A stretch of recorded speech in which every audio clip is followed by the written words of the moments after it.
Just forget it. تو پھر آپ سب یہ بھول جائیں کہ میں آپ لوگوں کی ہدایت پر عمل کروں گا. میں نے سیڑھیاں چڑھنے کے لیے قدم اٹھایا. کمشنر صاحب بھی دھاڑے. تم شاید یہ بھول رہے ہو کہ تم جس چھت تلے رہتے ہو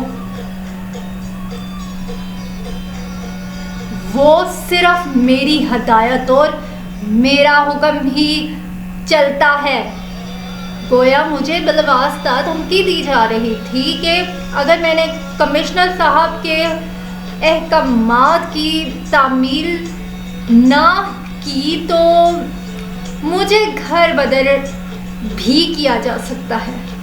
مجھے کوئی خاص حیرت نہیں ہوئی. کمشنر صاحب اپنی کمشنری کے دور میں بھی تو یوں ہی مجرموں کو شہر بدر اور قصبہ بدر کرتے ہوئے ہوں گے. اور پھر میرا تو جرم بھی بہت بڑا تھا, جرم عشق, اور اس جرم کی معافی تو کبھی بھی کسی دور میں بھی روا نہیں رکھی جاتی. آج اپنے گھر والوں کی اس خود ساختہ عدالت میں محبت کا مجرم بنا کھڑا تھا. میں کمشنر صاحب کی طرف پلٹا. تو کیا میں یہ سمجھوں کہ مجھے اس گھر میں مزید رہنے کا کوئی حق نہیں؟ امی گھبرا گئیں. شاید انہیں یہ بات بگڑتی ہوئی محسوس ہوئی. نہیں بیٹا, نہیں بیٹا, ہم بنا ایسا کیوں چاہیں گے؟ ہم تو بس یہ چاہتے ہیں کہ اپنے ذہن اور دل سے اس لڑکی کا خیال نکال دو. میں اسے اپنے ذہن اور دل سے نکالنے سے زیادہ آسان اس گھر سے نکلنے کو سمجھتا ہوں. میں نے واپس جانے کے لیے قدم باہر کی طرف بڑھائے. امی چلائی, حماد یہ کیا حماقت ہے؟ کمشنر صاحب گرجے. ان کے لہجے میں طنز اور حقارت کا طوفان برپا چھپا تھا. جانے دو اسے, 2 دن میں آٹے دال کا بھاؤ معلوم ہو جائے گا. اسے باہر کی دھوپ ابھی تک لگی ہی نہیں. نوکروں کی فوج اس کی خدمتیں کرتی رہتی ہے. ایئر کنڈیشنر کمروں میں زندگی گزارنے والے اور منرل واٹر پینے والے اس شہزادے نے ابھی تک گھر سے باہر کی سختیوں کی ایک جھلک بھی نہیں دیکھی. ایک رات باہر رہے گا تو عشق کا سارا بھوت سر سے اتر جائے گا.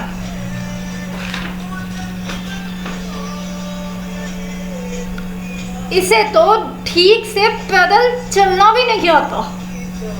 کہاں میاں, کہاں جانا چاہتے ہو؟ وہاں تک چلے جاؤ گے یا ڈرائیور سے کہوں کہ تمہیں وہاں تک چھوڑ آئے؟ میں کمشنر صاحب کی طرف پلٹا.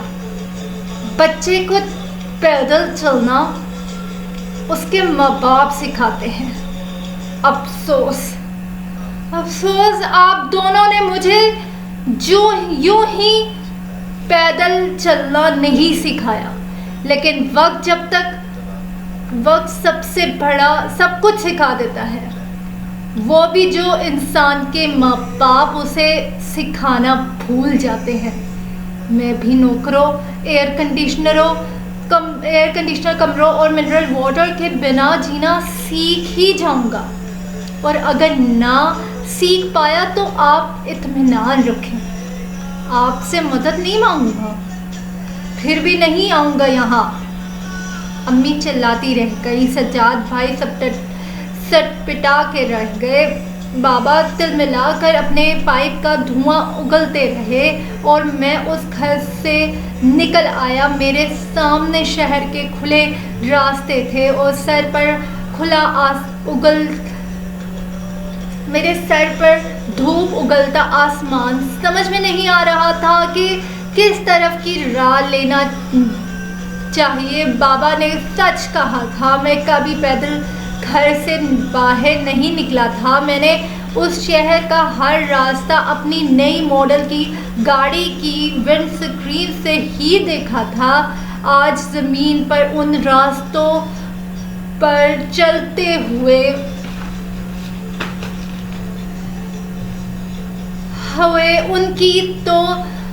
ان کی طوالت اور اصل منظر کا احساس ہو رہا تھا۔ کہتے ہیں ہر انسان دنیا کو بدلنے کی باتیں تو کرتا ہے، لیکن خود کو بدلنے کی کبھی کوشش نہیں کرتا۔ آج سے میں نے خود کو بدلنے کی کوشش کر دی تھی۔ بہت دیر تک ایک پارک کے بینچ پر بیٹھا ان بدلے ہوئے حالات پر غور کرتا رہا۔ میری جیب میں 200-400 روپے ہی موجود تھے۔ ATM کارڈ اور کریڈٹ کارڈ میں وہیں لانچ میں گھر سے نکلنے سے پہلے ہی گھر والوں کے سامنے پھینک آیا تھا۔ جانے یہ پیسے کیسے رہ گئے تھے جیب میں۔ شام دھیرے دھیرے پارک میں اترتی جا رہی تھی۔ لوگ جو آس پاس چہل قدمی اور سستا رہے تھے دھیرے دھیرے اپنے گھروں کی طرف روانہ ہونا شروع ہو گئے تھے، اور کچھ ہی دیر میں جو پارک تھا وہ خالی ہو چکا تھا۔ مغرب کا وقت ہو چکا تھا۔ پارک کے چوکیدار نے مجھے آ کے پارک بند ہونے کی اطلاع دی۔ اس کا مقصد یہی تھا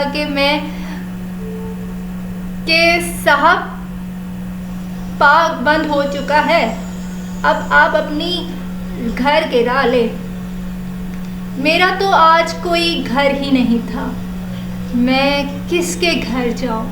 بچپن سے لے کر آج تک میں جسے اپنا گھر سمجھتا رہا وہ تو کمشنر صاحب کی عدالت نکلی۔ بات مانو تو رہو، نہ مانو تو نکل جاؤ۔ ایسے ماں باپ ہم بچوں سے سالانہ ایک کانٹریکٹ فارم کیوں نہیں بھروا لیتے جس میں تمام شرائط درج ہوں اور ہر سال بچوں کو پڑھ کر سنائی جائے، تاکہ ہم کبھی اس چار دیواری کو اپنا ذاتی گھر سمجھنے کی غلطی نہ کریں۔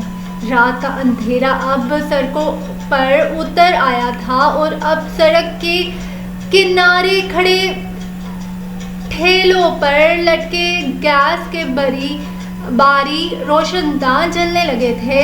چلتے چلتے میری نظر گورنمنٹ سول ہسپتال کے گیٹ پر پڑی۔ مجھے یاد آیا کہ بچپن میں جب میں اور کامران، میرے تایا جب یہاں سول سرجن ہوا کرتے تھے، تب میں اور کامران اسکول سے واپسی پر یہاں سے ضرور ہو کر گزرتے تھے۔ ہمارا اسکول اسی ہسپتال سے آگے جاتی سیدھی سڑک پر واقع چوک کے بعد آتا تھا۔ ہم دونوں تایا کے دفتر بھی جاتے اور گھنٹوں اسی ہسپتال کی لمبی راہداریوں میں دھما چوکڑی مچاتے رہتے۔ ہسپتال کی اس صنوبر بھرے درختوں سے ڈھکی سڑکوں پر کھیلتے رہتے۔ پھر مجھے یہ بھی یاد آیا کہ ہسپتال کے لمبے ایور گرین کے درختوں کے تلے بڑی بڑی لکڑی کے لمبے بینچ بھی پڑے ہوئے تھے، جن پر مریضوں کے وہ لواحقین پڑے آرام کرتے تھے جو دور دراز کے علاقوں سے آئے ہوئے ہوتے تھے اور شہر میں کوئی ہوٹل یا کسی کمرے کے اخراجات برداشت نہیں کر سکتے تھے۔ میری آج کی رات بھی ایک ایسے ہی لکڑی کے بینچ پر گزرنے والی تھی۔ اس وقت مجھے ان چند روپوں کا دھیان بھی نہیں رہا تھا جو اس وقت میری شرٹ کی جیب میں پڑے ہوئے تھے۔ میں خالی بینچ دیکھ کر اسی پر جا کر لیٹ گیا۔ بہت دنوں کے بعد سر پر کھلے آسمان اور تاروں کو یوں اپنے آپ سے باتیں کرتا محسوس کیا تھا۔ بچپن میں ہم جب نانی کے گھر گرمیوں کی رات کو ان کی کھلے صحن میں چارپائی ڈال کر سویا کرتے تھے، وہ تب بھی کہانی سناتی۔ نانی جان کی آواز صرف ہم تک نہیں بلکہ ہمیں دیکھتے مسکراتے تاروں تک بھی جاتی تھی۔ تبھی تو ہمارے صحن میں چارپائیاں ڈال کر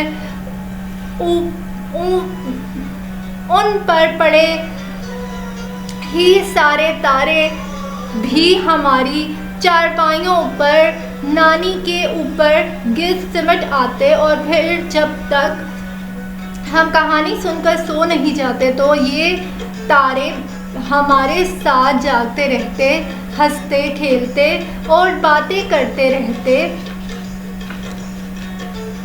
بچپن کی طرح آج بھی یہ سارے تارے میری آج رات کی تنہائی کے ساتھ تھے۔ میں ان تاروں سے کچھ شرمندگی سی محسوس کر رہا تھا۔ میں نے ان کو اتنا عرصہ بھلائے رکھا۔ آج جیسے ہی تنہا ہو کر میں نے بھیگی آنکھوں سے ان کی طرف دیکھا تو میرے یہ سبھی پرانے دوست بنا کسی شکوے اور شکایت کے پھر سے ماضی کی طرح میرے سر پر آن جمع ہوئے، میرا درد بٹھانے کے لیے۔ بچپن میں ہر بچہ اپنے پسند کا ایک تارا منتخب کر لیتا۔ وہ کامران والا تارا تھا، یہ نگی کا تارا، یہ دو عباد نے اپنے لیے رکھ چھوڑے تھے، اور یہ رہا میرا تارا سب سے چمکدار۔ مجھے بچپن سے ہی سب سے الگ، سب سے نمایاں چیزیں چننے کی عادت تھی۔ وہ بھی تو ایسی ہی تھی، سب سے نمایاں، سب سے الگ۔ میرے دل نے اس کی خواہش کی تھی تو اس میں ایسا کیا برا تھا؟ یہ سارا زمانہ میرا دشمن کیوں ہو گیا تھا؟ یہ زمانہ ہمیشہ ہی سے محبت کرنے والوں کے خلاف کیوں ہو جاتا ہے؟ ایسے ہی کچھ بے نام سوالوں کی یلغار میں ساری رات گزر گئی۔ میں جب چونکا جب میرے دوست ستاروں نے ایک ایک کر کے مجھ سے ودا لینا شروع کی۔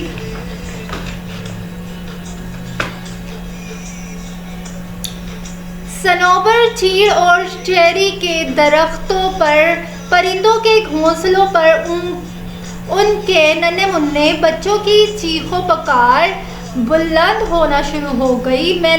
پرندوں کے گھونسلے بھی ہمارے گھروں کی طرح ہوتے ہیں۔ ہم پہلے بڑے جاگتے ہیں، بچوں کے لیے ناشتہ پانی کا بندوبست کرتے ہیں، پھر چھوٹوں کو جگایا جاتا ہے۔ ہسپتال کی چھوٹی سی مسجد سے اذان کی آواز ابھری، پھر نمازی ایک ایک کر کے مسجد کی طرف چل پڑے۔ میں کچھ دیر حیرت سے نمازیوں کو دیکھتا رہا جو یوں صبح سویرے منہ اندھیرے اپنی نیند ترک کر کے آنکھیں ملتے ایک جذبے کے ساتھ مسجد کی طرف روانہ تھے۔ میں آج تک یوں صبح سویرے اٹھ کر یوں نماز پڑھنے کسی مسجد میں نہیں گیا تھا۔ جانے یہ کیسے لوگ تھے اور وہ کون سا جذبہ تھا جو انہیں یوں مسجد کی جانب کھینچے لے جا رہا تھا؟ میری ساری رات آنکھوں میں ہی کٹ گئی تھی، اور اس وقت سورج کی کرنیں اونچے لمبے پیڑوں کی شاخوں سے چھن چھن کے زمین تک پہنچ چکی تھیں. زندگی کا کاروبار روا دوا ہو چکا تھا. شاید کسی بڑے ڈاکٹر کے دورے کا وقت تھا. ہسپتال کی سفید وردی میں ملبوس عملے نے جلدی ہم سب بینچ کے مکینوں کو وہاں سے ہٹانا شروع کر دیا. میرا اب ویسے بھی یہاں بیٹھے رہنا کا کوئی ارادہ نہیں تھا. مجھے شاکر کے گھر جانا تھا. شاید وہ کل مولوی صاحب کی طرف گیا ہوا تھا.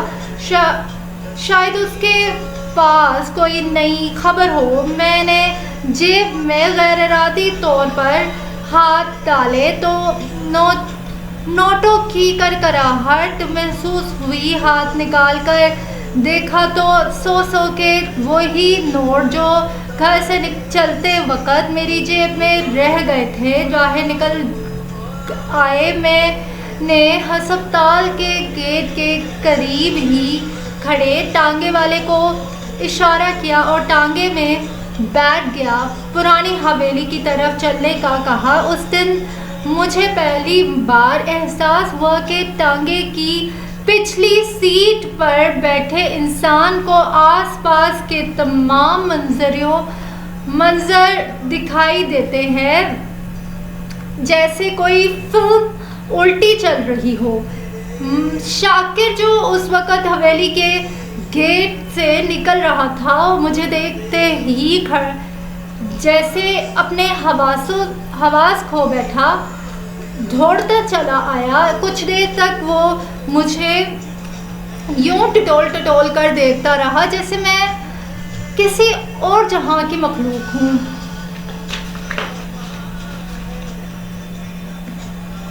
حماد بابا آپ کدھر چلے گئے تھے؟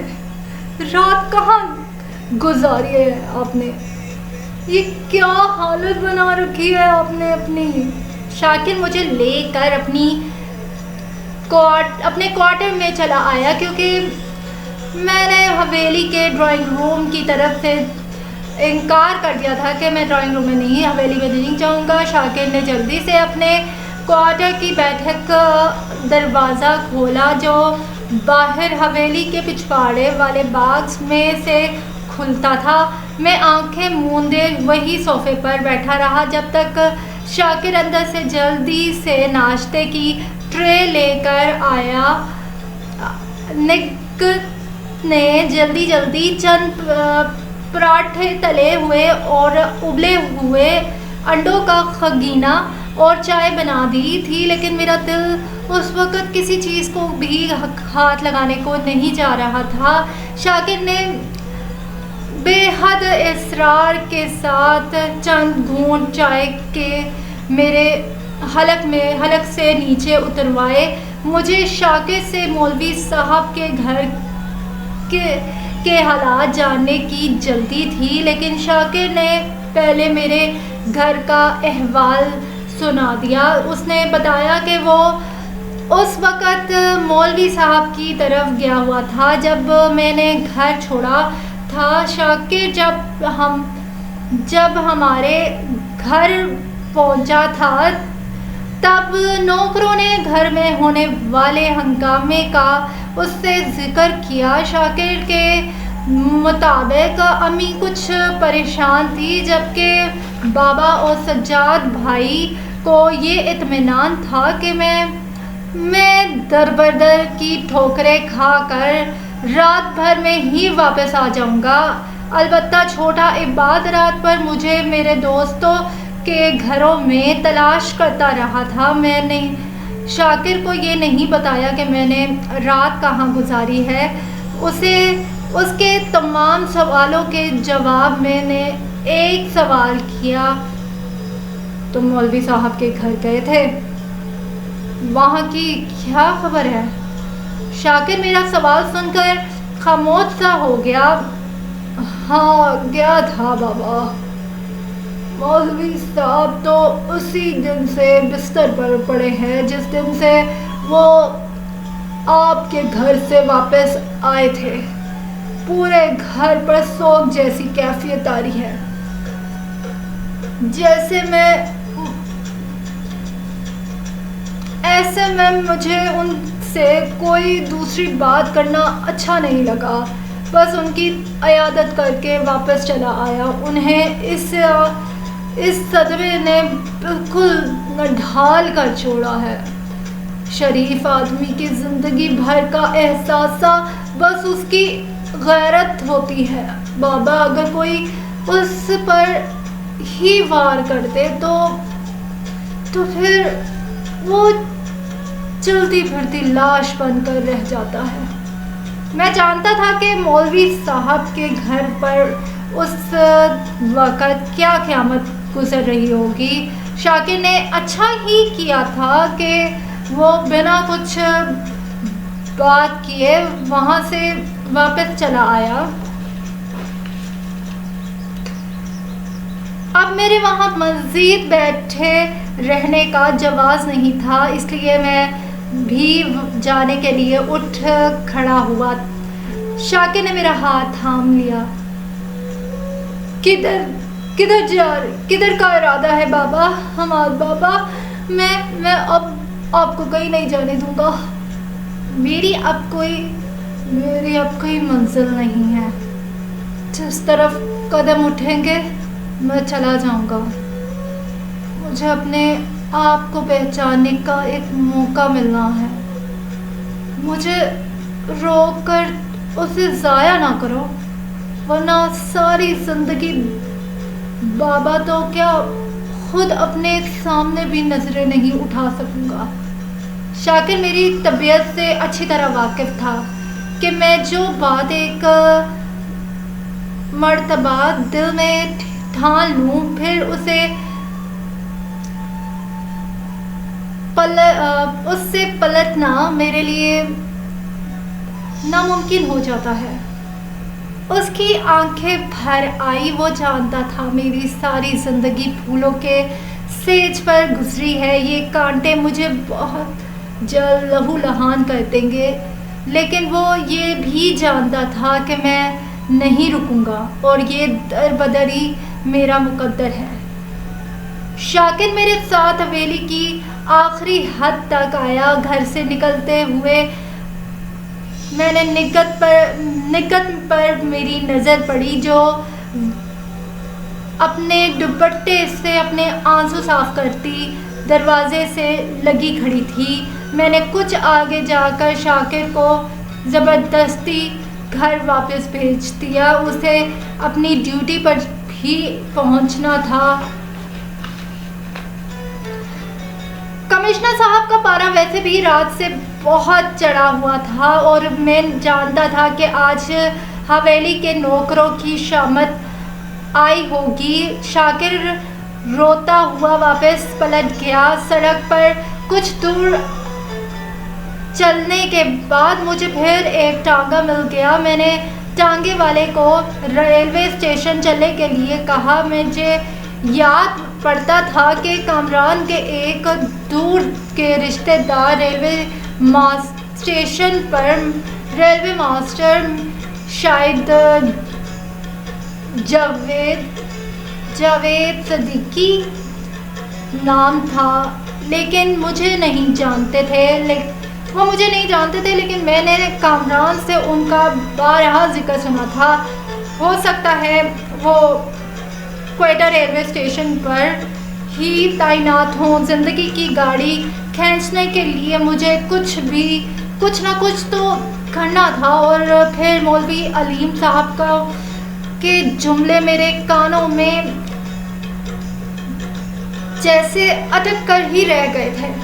اس دن جب میں ان سے گیٹ پر معافی مانگ رہا تھا اور ان سے کہہ رہا تھا کہ وہ میرے گھر والوں کی زیادتی کی جو سزا چاہے مجھے دے دے، اس دن شاید انجانے میں صحیح ان کے منہ سے ایک بہت بڑا سچ نکل گیا۔ انہوں نے مجھ سے کہا تھا، تمہاری اپنی کیا شناخت ہے؟ معافی مانگنے اور معاف کیے جانے کا حق صرف انہیں ہوتا ہے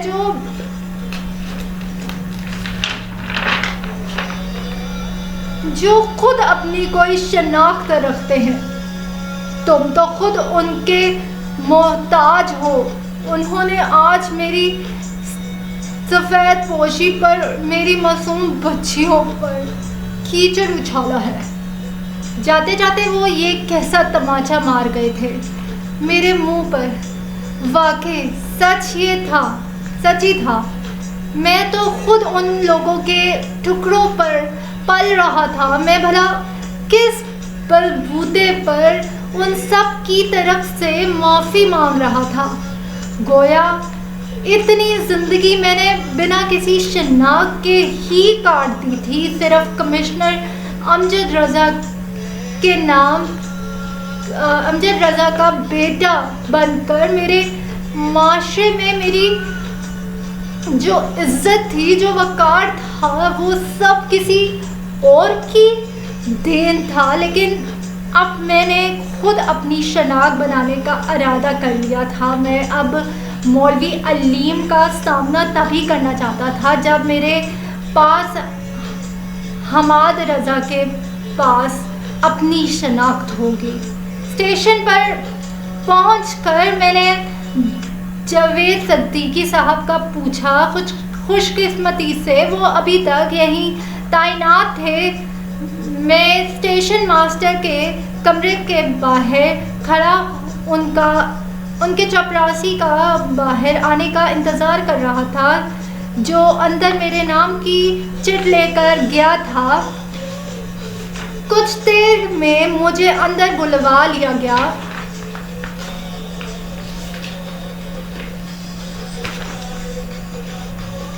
جاوید صدیقی صاحب 55-50 کے پیٹھے میں ایک بھرے بدن اور درمیانی قد کے معزز سے شخص تھے. سفید بالوں کو ایک طرف سے مانگ نکال کر سلیقے سے جما رکھا تھا. آنکھوں پر نظر کا چشمہ اور کان پر ایک بال پوائنٹ. انہوں نے فائلوں پر نظریں دوڑاتے ہوئے مجھے دیکھا اور پھر سے فائل کا ورق پلٹتے ہوئے بولے، ہاں تو حماد میاں، تم کامران کے دوست ہو، بتاؤ میں کیا کر سکتا ہوں تمہارے لیے؟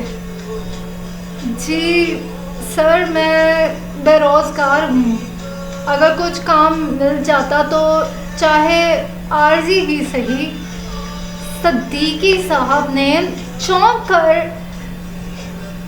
سر اٹھایا اور اس مرتبہ غور سے مجھے دیکھا. اوہ، یہ بات ہے.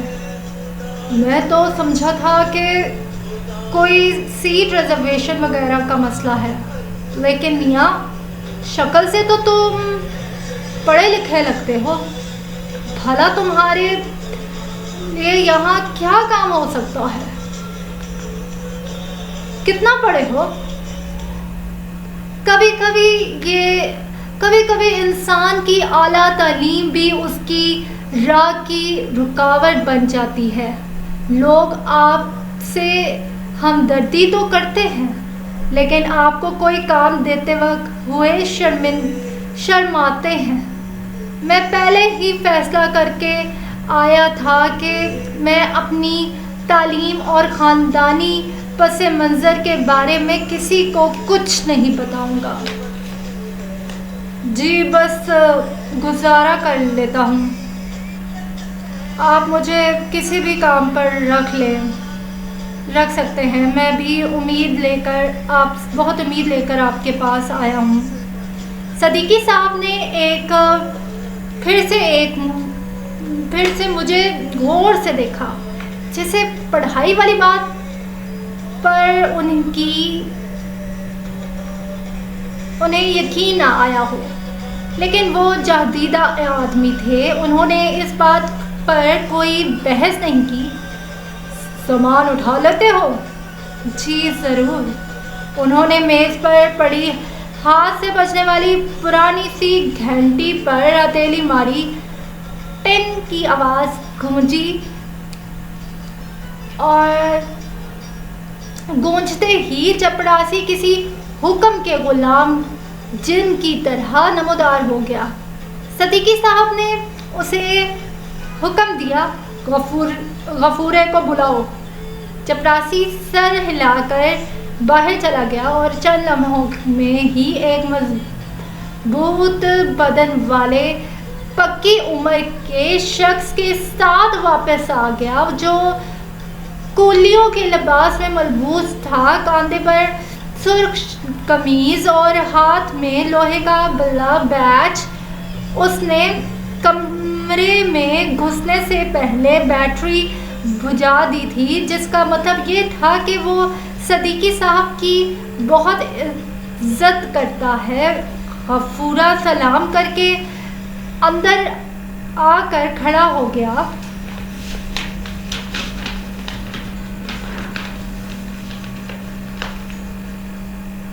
صدیقی صاحب نے پھر سر اٹھایا۔ ہاں بھائی غفورے، تمہاری نفری پوری ہوئی یا نہیں؟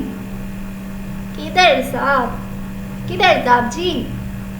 وہ سلو کا بیٹا جسے پچھلے مہینے نمونیا ہو گیا تھا، اس نے ابھی تک ڈیوٹی پر رپورٹ نہیں کیا۔ ایک اور بھی ہے، حرام خور، جو مفت کی چھٹیاں کرتے رہتے ہیں۔ میں نے کاغذ بنا لیا ہے، کل آپ کو کمپلینٹ مل جائے گی۔ معلوم ہوا کہ غفورہ اسٹیشن پر موجود ڈرائی پورٹ کا لیبر انچارج تھا۔ صدیقی صاحب نے مجھے اسی کے ساتھ عارضی طور پر لگانے کا فیصلہ کیا تھا۔ مستقل کولی بننے کے لیے محکمے سے باقاعدہ اجازت نامہ لینا پڑتا تھا اور یہ لمبا کام تھا۔ البتہ یہ صدیقی صاحب کے اختیار میں تھا، وہ روز کی اجرت پر عارضی طور پر رکھے جانے والے مزدوروں اور یوں میں میرا نام دلوا دیتے۔ غفورے، یہ حماد، آج سے یہ نوجوان تمہارے انڈر کام کرے گا۔ فی الحال عارضی ہے، کام دیکھ کر فیصلہ کریں گے کہ پکا پرمٹ جاری کرے یا نہیں۔ غفورے نے حیرت سے سر سے پیر تک میرا جائزہ لیا، جانے میرے چہرے پر کون سی تحریر تھی کہ ان میں سے کوئی بھی مجھے مزدور تسلیم کرنے پر ذہنی طور پر رضامند ہی نہیں تھا۔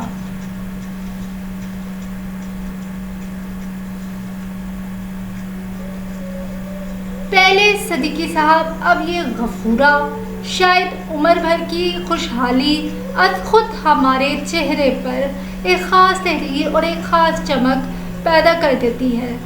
لگتا تھا کہ یہ تحریر مٹتے مٹتے مٹے گی اور یہ چمک جاتے جاتے جائے گی۔ صدیقی صاحب نے جاتے جاتے مجھ سے کہا کہ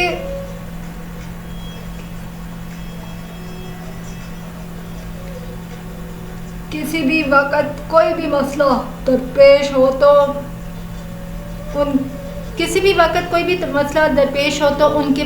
ان کو ضرور بتائیے۔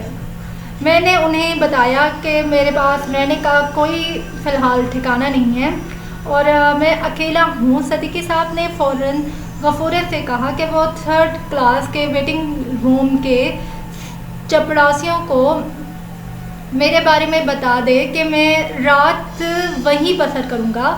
فی الحال ویسے تو اس وقت گرمیوں کا موسم تھا، رات پر پلیٹ فارم پر بھی گزاری جا سکتی تھی۔ غفورے نے سب سے پہلے میری وردی گودام سے نکال کر میرے حوالے کی۔ مجھے میری پہلی شناخت کا پہلا نمبر بھی الاٹ کر دیا گیا تھا۔ میری پہلی شناخت حماد، مزدور نمبر 137، بلکہ یہاں تو مزدوروں کو ان کے نام سے نہیں بلکہ ان کے نمبروں سے ہی پکارا جاتا تھا۔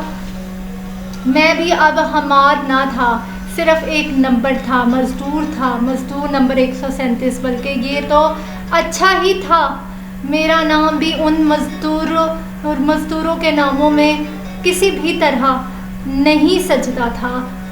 اگر شناختی کارڈ کی نقل ریکارڈ میں شرط جمع کرانے کی نہ ہوتی تو شاید میں اپنا نام بھی بدل ہی لیتا۔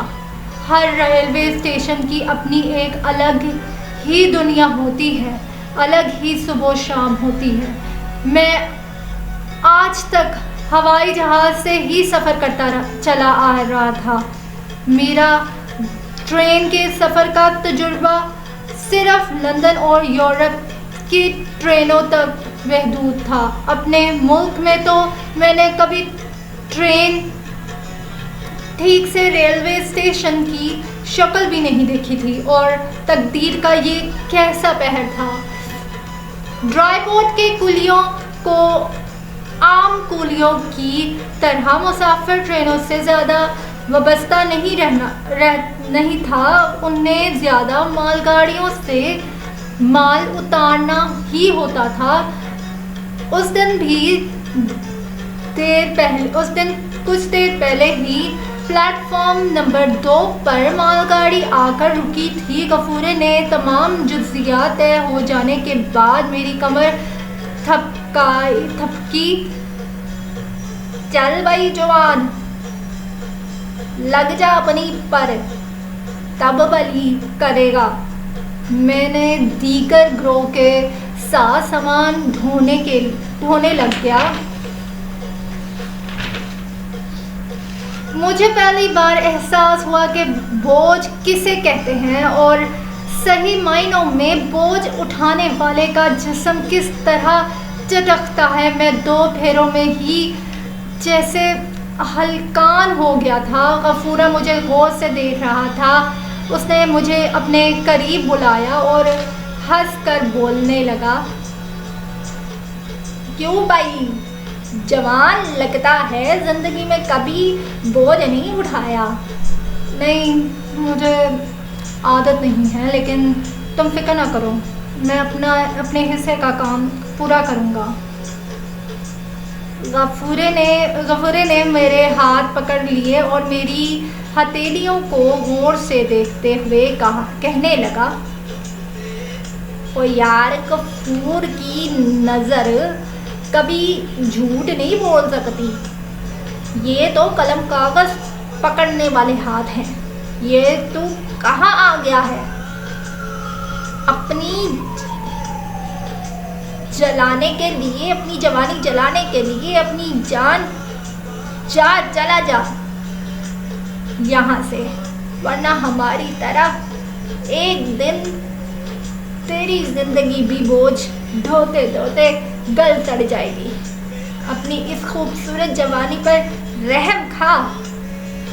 میں نے مسکرا کر غفورے سے اپنے ہاتھ چھڑوا لیے اور پھر سے کام کرنے پر لگ گیا۔ اس بیچارے کو کیا پتا تھا کہ جوانی تو اس زہرہ جبی کی پہلی جھلک کی ایک چنگاری سے ہی جل کر خاک ہو چکی ہے۔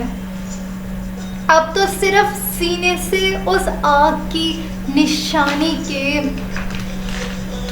طور پر ہلکا سا دھواں اٹھتا باقی ہے۔